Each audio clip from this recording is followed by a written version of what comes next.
로마서 9장 21절에 토기장이가 진흙 한 덩이로 하나는 비리 썰 그릇을 하나는 천이 썰 그릇을 만드는 권이 없느냐. 오늘 제목이 운명이냐 책임이냐. 모순된 두 얼굴이라는 것은 그러니까 하나님이 이미 선택된 자로서의 구원을 얻는 자는 다 운명인 것이고 또 구원을 얻지 못한 자는 다 오롯이 본인의 책임이라는 것인데요. 사실은 진짜 불합리하고 모순돼서가 아니라 우리의 이성의 한계로서는 결코 이해할 수 없는 너무나 높고 너무나 귀한 하나님의 지혜와 능력이기 때문입니다. 이해할 수 없는 부조화, 논리상의 모순인 것이죠. 이것을 우리가 우리의 실력으로는 결단코 조화시킬 수가 없는 것입니다. 마치 오늘날 현대 물리학에서 빛을 파동으로 보느냐 입자로 보느냐 똑같이 파동으로도 보고 입자로도 보지요. 모순되는 이 두 견해를 다 견지하는 것이 우주의 전체 모습을 온전히 밝혀낼 때까지는 둘 다 인정하고 가는 것이 옳다. 굳이 억지로 통합된 이론을 만드는 것은 옳지 않다. 이런 뜻입니다.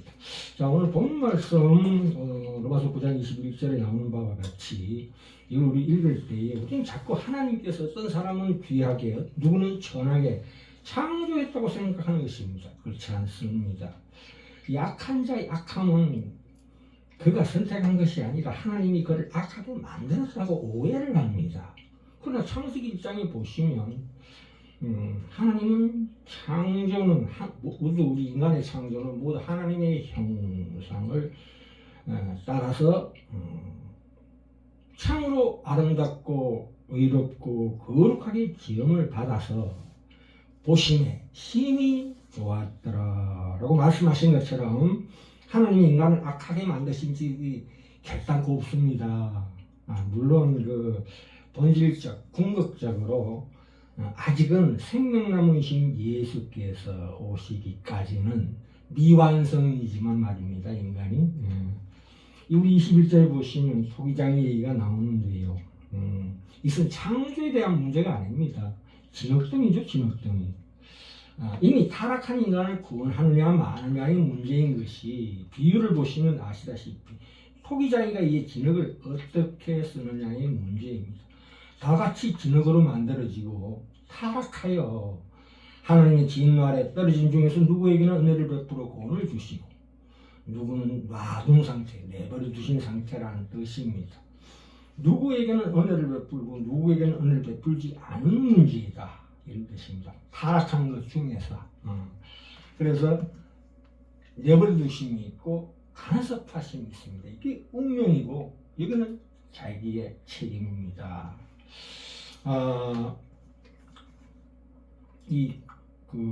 이삭은 아브라함을 아버지로 해서 태어났기 때문에 하나님의 자녀가 아니라 아브라함을 버젓이 불러진 자이기 때문에 하나님의 자녀인 것입니다.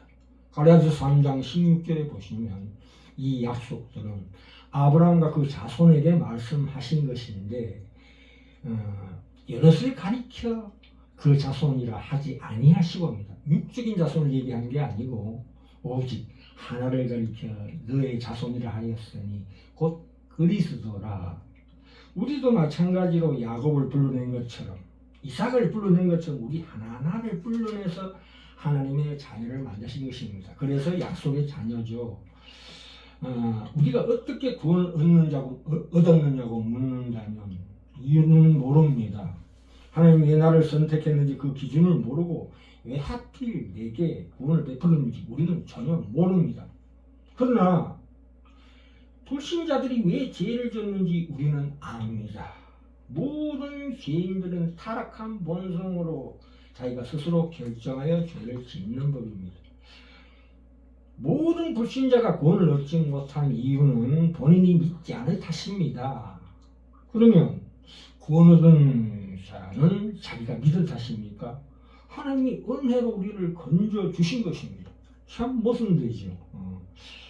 22절 볼까요?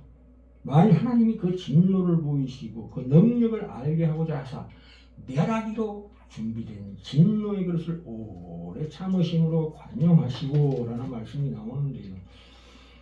하나님이 멸하시기로 준비된 진노의 그릇을 오래 참으심으로 관용하신다고.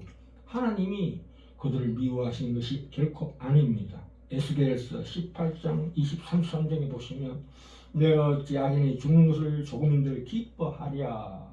그가 돌이켜 그 길에서 떠나서 사는 것을 어찌 기뻐하지 아니하랴. 이것이 하나님의 심판을 보류하고 계시는 하나님의 마음입니다. 나는 악인이 죽는 것을 기뻐하지 아니한다. 악인이 그 길에서 돌이켜 떠나서 사는 것을 기뻐하노라. 그러면 우리가 이런 의문이 생깁니다.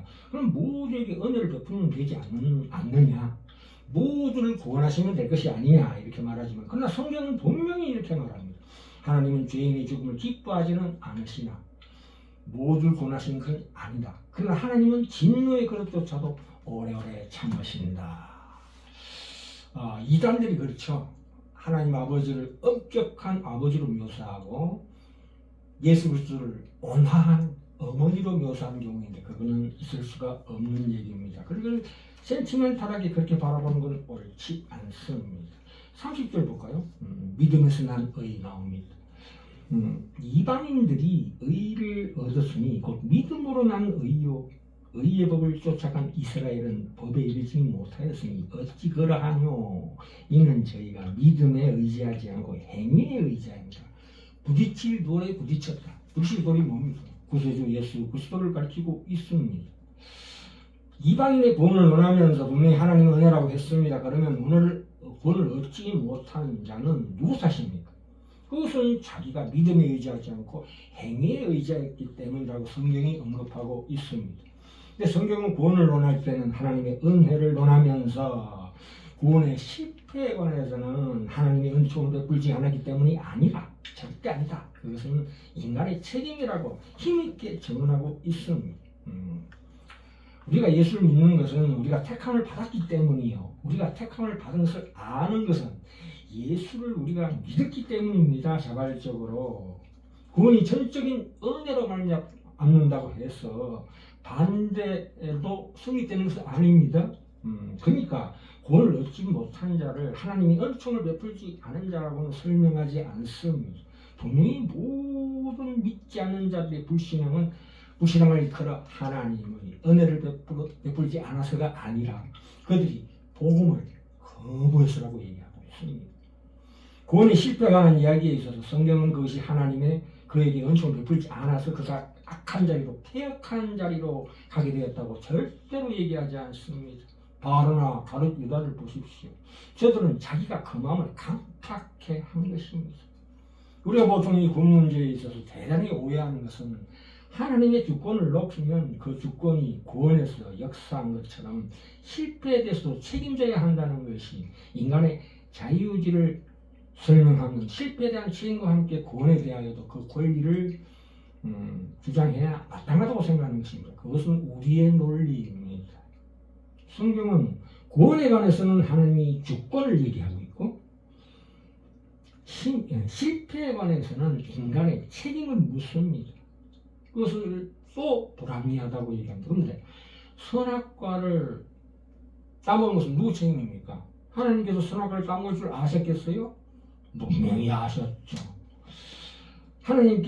하나님은 왜 선악과를 만드셨냐 하면 그 복받는 자리에서 벗어나지 않기 위한 분명한 하나의 표로서 하나님께서 이 선악과를 만들어 놓은 것입니다. 그러니까 최고의 권위자가 우리가 아니고 하나님이시다 이런 뜻입니다. 그러면 선악과를 안 만들었으면 될 거 아닙니까? 아닙니다. 죄란 무엇입니까? 하나님을 거역하는 것입니다. 우리가 구원받지 못한 자를 안타깝게 여기는 마음은 참으로 안타까워해야 되지만 하나님을 원망하지는 말아야 합니다. 나를 하나님의 은혜로 구원하셨다면 왜 저 사람의 마음을 안 바꿔주시는가? 성경의 답은 이것입니다. 왜 하나님께서 저 사람을 저렇게 내버려 두셨을까? 아닙니다. 하나님은 놔둔 사람이 한 사람도 없습니다. 일반 은총을 통해서 우리에게 양심을 주시고 상식을 주시고 우리의 가족과 이웃과 지인들을 통해서 끊임없이 경고하시고 권면하셨습니다. 우리가 자의적으로 자발적으로 거부하고 있는 것입니다. 하나님은 모든 생명에 충분히 생으로 간섭하시고 개입하셨다고 하나님 성경은 말하고 있습니다. 그러니까 하나님께서 누구를 구원하실 때도 하나님 그를 택하시고 예정하신 것만으로 그를 구원한 것이 아니라 택하신 자를 믿게 해서 자발적으로 믿게 해서 구원하신 것을 우리가 압니다.